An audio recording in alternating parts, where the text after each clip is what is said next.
Coming up on 2.5 Geeks, I am going to be seriously confused because we're talking about solar-powered CPUs, an LTE phone with battery life, and serious battery life at that.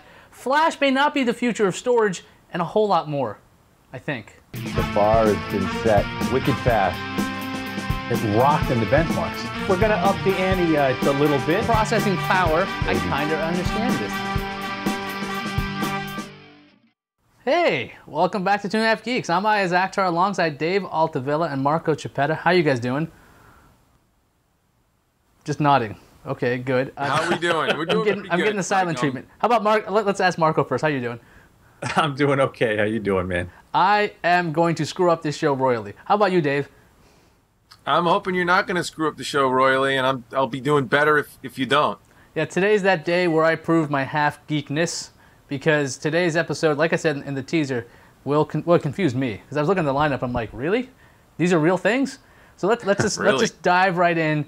Dave, you're up first with Intel. The headline reads, Intel details digital radios, which, okay, that sounds easy enough, and solar-powered CPUs. Okay, yes, just based on that title alone, just go and try to explain this. What's going on here? Well, why don't we talk about solar-powered CPUs first? Intel came out at the ISSCC conference, the International Solid State Circuit Conference, recently, and began talking a little bit more about their what the industry has sort of coined their solar-powered CPU, aka Claremont.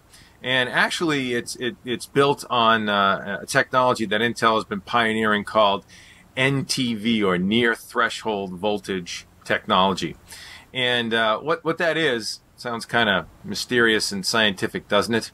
Well, actually, it's quite simple. Threshold voltage is the point at which a circuit will switch on or off, or in the case of computer language, a 1 or a 0. And so the technology basically allows this circuit to operate at a very, very low voltage, such that it's so close to it's so low that it's close to the switching voltage of let's say the transistor. So near threshold voltage, literally as it sounds, is a circuit that can operate very near the switching voltage of the transistor itself. And so Intel has actually pioneered a processor built on this technology that absolutely sips power, and they demonstrated that. It's essentially a standard Pentium, if you can believe that, architecture that is designed to run at something like 280 millivolts. 280 millivolts. I'll say that again. At its slowest speed, which is 3 megahertz, and obviously that's pretty slow, but that's sort of idle, no workload power state, but still on at 280 millivolts. So pretty impressive stuff there. So what's going on with the radio technology as well? I mean, that sounds crazy enough that Intel even has a chip. Although now that you said Pentium style, I can imagine that now, because it's been so many years since the Pentium was introduced. What's going on with the radios? Yeah, well, actually, and before I jump into the radios, just to give you a little bit better sense of how this thing performs, it also can scale up to 915 megahertz at 1.2 volts, and at full boat power, it consumes less than a watt, or 737 milliwatts of power is what it consumes. So pretty impressive stuff.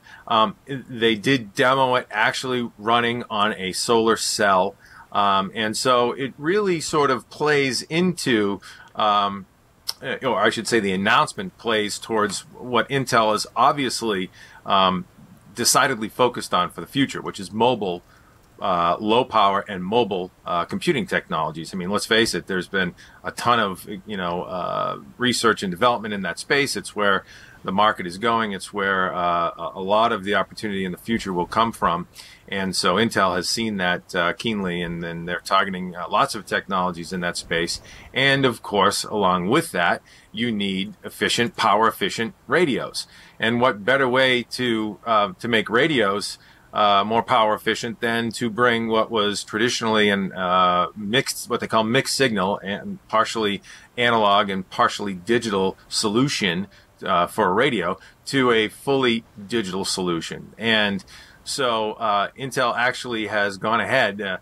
Historically, the lowest geometry, the smallest geometry they've been able to develop for a radio technology, analog radio technology, was 65 nanometer. Intel has actually come out and is now demoing a fully digital, no analogs, taken all the circuitry functions and developed them in pure digital circuitry, and have now brought that process, that design, to a 32 nanometer process geometry. So as a result, they're now, as they say, rethinking the radio as a digital problem, as a digital solution, and as a result, driving power and cost out of that by shrinking the geometries of the circuit. So lots of efficiencies, both in terms of power and cost. And as you can see, Intel is putting a lot of might and muscle that only they can bring to these mobile technologies and to low power in general, low power all digital CMOS technologies. On to yet another thing that mystifies me on a daily basis, a weekly basis on this show. On to AMD's latest graphics cards. Now I know this seems like I don't still know anything about graphics cards because I don't game very often, and so I'm always like, Marco, you wrote a piece, the AMD Radeon HD 7770 and the 7750 GPU reviews, and the thing is, you even start off the post by saying, by now you should all know the drill. A big GPU manufacturer releases a new high-end GPU based on a new or updated architecture. Then over the course of the next few months, the company continually fleshes out its product stacked until it top to bottom line up of new graphics cards emerges. So in other words, it happens so often that everyone knows what to expect. What should we expect from these particular graphics cards, please? Well, if you've been keeping track of AMD's recent releases, you know the high end is now the 7900 series. That's their high-end Tahiti GPU. So now that those have been on the market for a while, you know, it was time for AMD to release a lower cost variant to start building up their lineup of 28 nanometer GPUs. And the first wave of new cards are the Radeon HD 7700 series. So this is the 7750. It's a small single slot card. And I will grab the 7770. That's that guy there. Now, these guys are based on a GPU codenamed Cape Verde. It's also a 28-nanometer GPU built on TSMC's 28-nanometer process. 1.5 billion transistors in there. It's 123 square millimeters, so the GPU is much smaller, more economical to produce than the high-end Tahiti. And as such, the cards aren't quite as feature rich. The Tahiti high-end GPUs for enthusiasts and hardcore gamers. These particular GPUs have a max of 640 stream processors. The 7770 has 640 stream processors. 7750 has 512 stream processors. So performance isn't quite as high, but it's still decent. They're full DX11 GPUs. 72 gigs a second of peak memory bandwidth on both cards. They both have the same memory interface, but prices are significantly lower than the 7900 series. $109 MSRP for the 7750, $159-ish for the 7770. I never know what to ask you about these things. It's like we have graphics cards on all the time, and I'm like, how did it perform? How did it do in the benchmarks? What kind of games can you play on this? What else could you? What should I be asking you, Marco, about these cards? So let me just first quickly cover performance. Performance is decidedly mid-range. These are not high-end cards. So you're talking, 30-ish to 50-ish frames per second in some of the latest games at resolutions like 1680 by 1050 or 1920 by 1080. So not for the crazy high-end gamers. What's interesting about these cards, to me, what's most interesting is probably their power consumption. They were by far the lowest power consumption of any graphics card of this type that we've tested. So they would be great for low power systems, people that are power conscious, want to lower their carbon footprint, but still have a full-featured graphics card. They also offer flexible display configurations. They have Eyefinity support, 4 outputs on both of the cards. So if you want a multi-monitor setup for a business environment or just for productivity's sake, these are good, affordable cards with cutting-edge feature sets that could power multi-monitors without sucking a lot of juice. What's not so great, and this is kind of a carryover from the Tahiti launches, so pricing is technically competitive. The performance of the 7770 was just behind a GTX 560, but better than a GTX 550, and its price kind of falls in between there. But AMD is not doing anything to push that price performance curve with the new generation of cards. So they, in my eyes, they're priced a little high for what you get. They're not going to force NVIDIA to make any big changes with their current lineup. So decent mid-range cards that are really power friendly. That's the message. So you didn't actually tell me what to ask you, though. So if you're going to do my job for me. Exactly. That's what I was just about to say. I'm not going to do your job for you, but, I'll speak my mind. All right. Fair enough. Absolutely fair enough. Let's talk about something scarier. Apparently, Flash isn't the future. I'm not talking about Adobe Flash. I'm talking about Flash as a means of memory. Now, a lot of people are psyched about SSDs. Everyone loves SSDs because they make everything better. You're not spinning a stupid platter. You're not worried about shocks or any of that stuff. But apparently, it's not the future. Joel wrote up a piece. Dave, can you tell us about it? Ayaz, that was surprisingly human of you to ask Marco what you should be asking him. I applaud you for that. You showed everybody the half geek that you truly are. I have a tiny bit of humanity in me. It's still there. It's the guy who mows the lawn and swears loudly. There you go. That's me. Yes. I'm still occasionally doing jobs like that around here. That's for sure. At any rate, let's not talking about. We don't want to talk about mowing lawns here. We want to talk about technology. But so a report came out from the fine folks at University of California, San Diego, and I do not like what I'm hearing. Honestly, I've been a big fan of flash storage technologies for a long time now. I tend to occasionally cherry pick some of the high-end Halo products that come in for our test labs here. Things like PCI Express SSDs and some of the higher-end SSDs especially really just tickle my fancy, if you will, in terms of technology. Nothing like an SSD upgrade to increase the performance in your system. But it appears, according to researchers, that Flash is going to hit the proverbial brick wall in the not-so-distant future because, to put it simply, memory structures can be scaled nicely in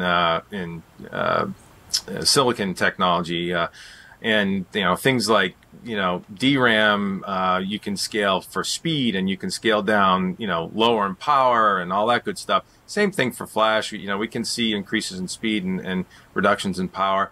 What becomes a problem is when you start scaling densities exponentially, like the folks have done in the spinning hard drive industry, in those technologies for so long with their amazing advancements. What happens is this phenomenon called bit error rate. As you try and cram more and more bits onto a piece of silicon and you start reducing down below 40 nanometers, the bit error rate that is introduced into the memory structure is just scales exponentially with the density.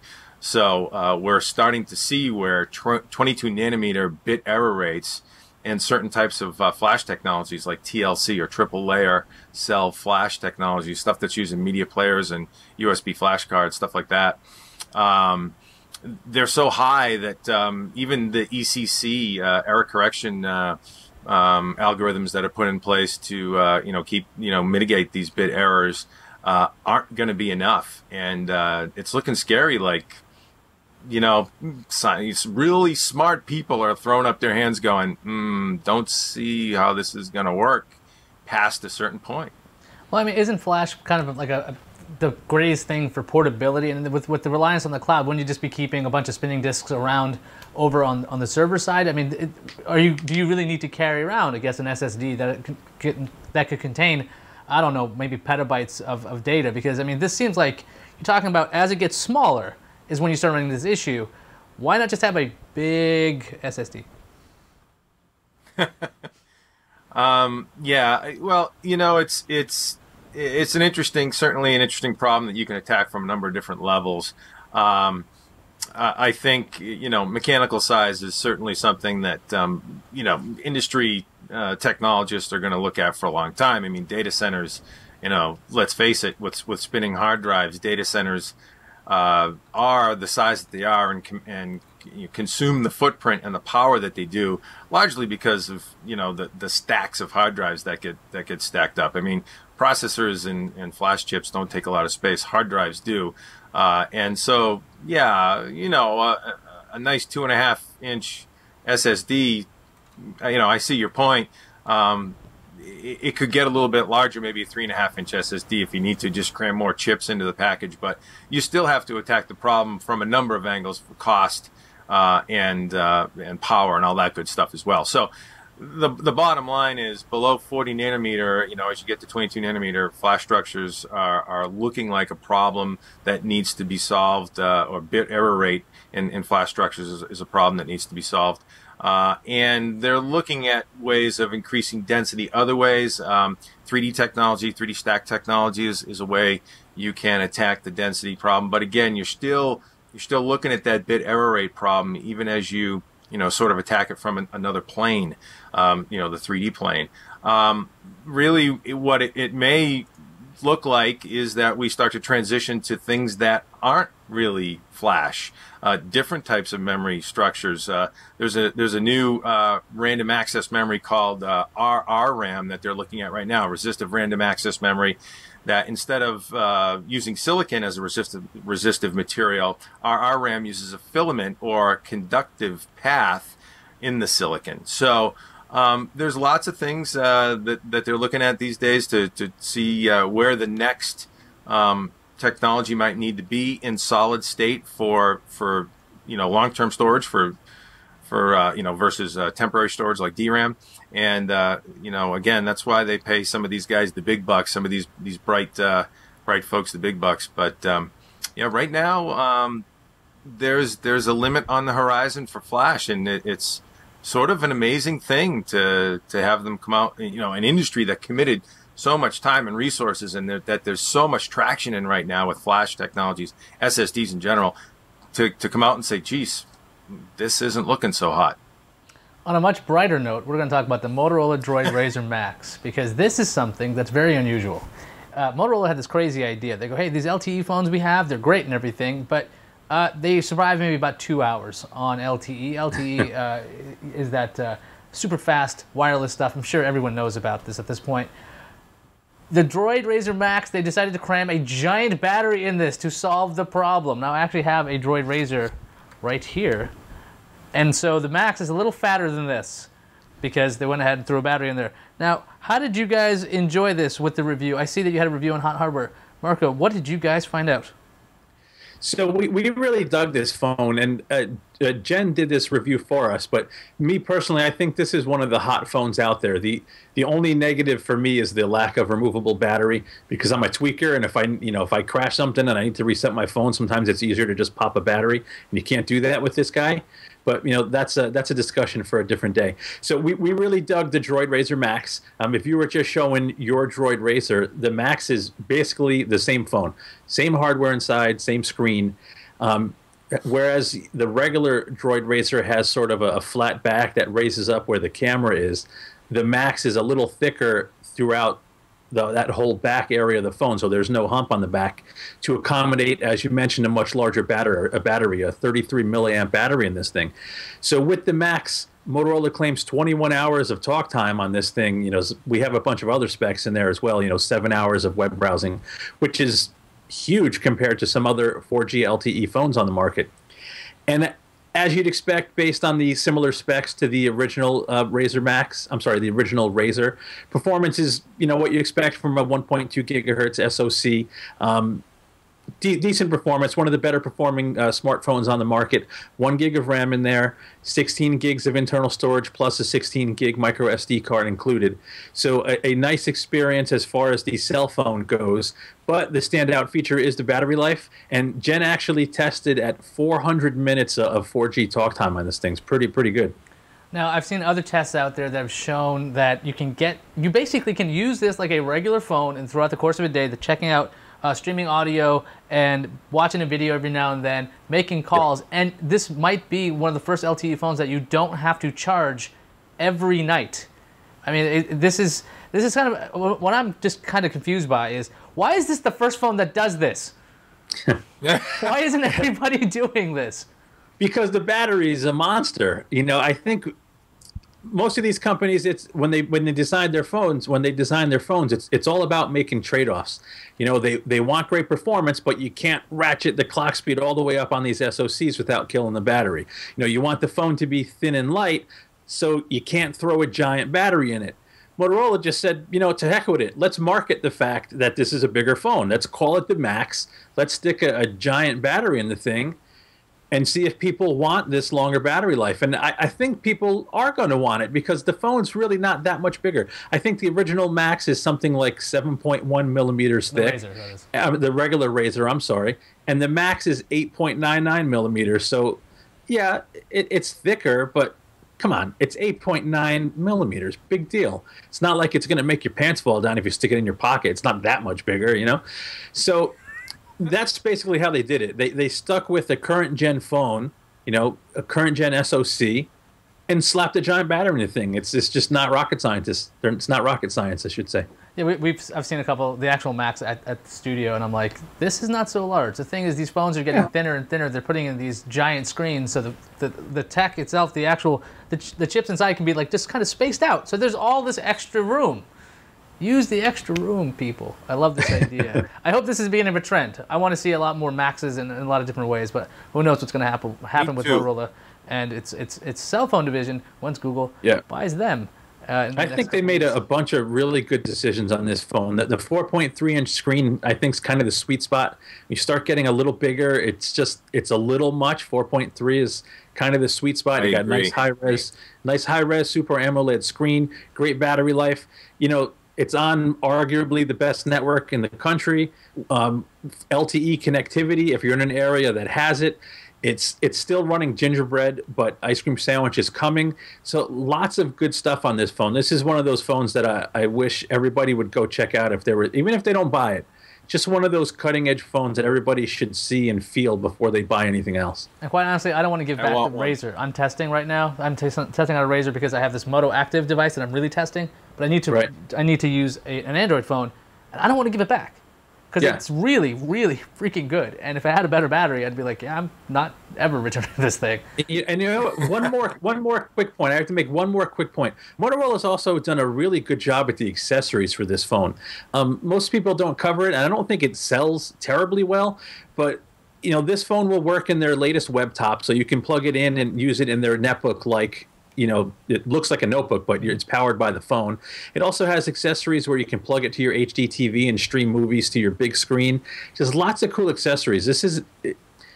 Motorola did a good job with the Droid Razr and Razr Max, and we'll just leave it at that. Come by the site and check out the review for the full scoop, though. Let's actually drop some hints about a contest. Every time we always talk about contest details, but right now, Dave, what do you got? You got hints? Do you have like some groundbreaking news, earth-shattering whispers? Anything? I don't know. Earth-shattering whispers. I don't know. It's my Earth, Wind, and Fire cover band. I like that. Earth-shattering whispers. Earth, Wind, and Fire. Yeah, man. That's like a '70s band. That's pretty good. Let's see. What can I tell you? Not a whole lot specifically that I can commit to, but I can tell you that we have had a little birdie tweet in our ear, or whisper as the case may be, and in conjunction or thereabouts with certain announcements made at Mobile World Congress this week, we may perhaps be sponsored with stuff from a manufacturer that makes a processor called Tegra 3. Aha. Who possibly? Aha. And there's a bit of news about the Tegra 3. You heard that they rebranded their. They don't call it quad core anymore. They call it 4+1. Yep. 4+1, baby. That's what they're calling it. Yeah. So you can see that on all the new phones that have that, including I think the LG 4X. I think that's what they're calling the Optimus 4X. Anyway, that's just a weird aside that I noticed today. I thought, all right. But anyway, the Tegra 3 is freaking awesome. Anyway, so let's move on to where you can find out details once this hits, because Mobile World Congress is just around the corner. I think it starts at the end of the month, so the details for the contest should be pretty soon. You can find that at HotHardware.com. You can also find everything we talked about at HotHardware.com. Or if you want to go around the web, you sure can. Go to dig.com/HotHardware, Facebook.com/HotHardware, Twitter.com/HotHardware, and YouTube.com/HotHardwareVids. Pretty much, if there's a .com, you can put it /HotHardware. Just try it. Just try it anywhere. I have no idea. It might work. Yeah, it might work. If not, then demand that site add a Hot Hardware section. That's what I've decided today. I'm going to have a decree. There you go. So go to google.com/HotHardware and make it happen. If you're at work, don't go to playboy.com/HotHardware. It's not what you think. On that note, thanks for stopping by, everybody. No, don't do that.